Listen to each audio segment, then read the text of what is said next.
നമസ്കാരം, ഞാൻ ഡോക്ടർ ഷഹന. ഇന്ന് ഞാൻ പറയാൻ പോകുന്നത് ഹൈപ്പർ പ്രൊലക്റ്റീനിയ ആണുങ്ങളിൽ ഉണ്ടാകുന്നതിനെ കുറിച്ചാണ്.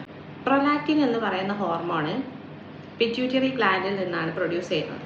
ഇത് സാധാരണയായിട്ട് ബ്രസ്റ്റ് എൻലാർജ്മെന്റിനും മിൽക്ക് പ്രൊഡക്ഷനുമാണ് ഹെൽപ്പ് ചെയ്യുന്നത്. അപ്പോൾ സ്ത്രീകളിൽ കൂടുതലായിട്ട് കാണപ്പെടുന്ന ഈ ഹോർമോൺ ആണുങ്ങളിൽ കൂടിക്കഴിഞ്ഞാൽ ടെസ്റ്റോസ്റ്റിറോണിൻ്റെ ലെവൽ കുറയും. സാധാരണയായിട്ട് ആണുങ്ങളിൽ പ്രൊലാക്റ്റിൻ്റെ ലെവലിൻ്റെ വ്യത്യാസം അറിയാൻ കഴിയില്ല. കാരണം മെൻസസോ അതിൻ്റെതായ ചേഞ്ചസോ ഒന്നും അവർക്ക് കാണിക്കാറില്ല.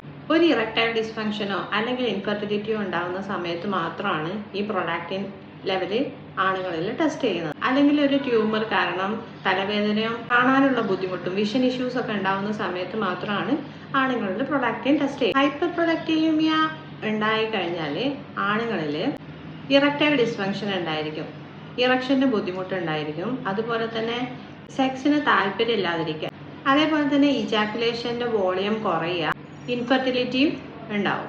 ഫിസിക്കലായിട്ടുള്ള സിംറ്റംസ് എന്ന് പറഞ്ഞാൽ ചിലർക്ക് ബ്രസ്റ്റ് എൻലാർജ്മെന്റ് ഉണ്ടാവാം, എനർജി കുറയുക, ക്ഷീണം പെട്ടെന്ന് വരിക, അതുപോലെ തന്നെ ഇടയ്ക്കിടയ്ക്ക് തലവേദന വരിക. എന്തുകൊണ്ടാണ് ഇങ്ങനെ പ്രൊലാക്റ്റിൻ്റെ ലെവൽ കൂടുന്നത്? പ്രൊലാക്റ്റിനോമാസ് എന്ന് പറയുന്ന ഒരു സംഭവം, അതായത് ബിനൈൻ ആയിട്ടുള്ള പിറ്റ്യൂട്ടറി ട്യൂമേഴ്സ്, ഇതിനെ പ്രൊലാക്റ്റിനോമാസ് എന്ന് പറയും. അതുപോലെ തന്നെ ചില മെഡിക്കേഷൻസ്, ആൻറ്റിസൈക്കോട്ടിക് ആയിട്ടുള്ള ആൻറ്റി ഡിപ്രസൻസ്, അതുപോലെ തന്നെ ബ്ലഡ് പ്രഷറിൻ്റെ ചില മരുന്നുകളും.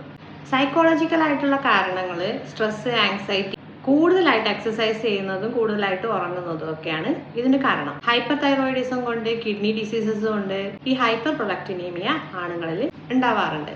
ട്രീറ്റ്മെന്റ് കൂടുതലായിട്ടും ഹോർമോണൽ ട്രീറ്റ്മെന്റ്സ് ആണ്.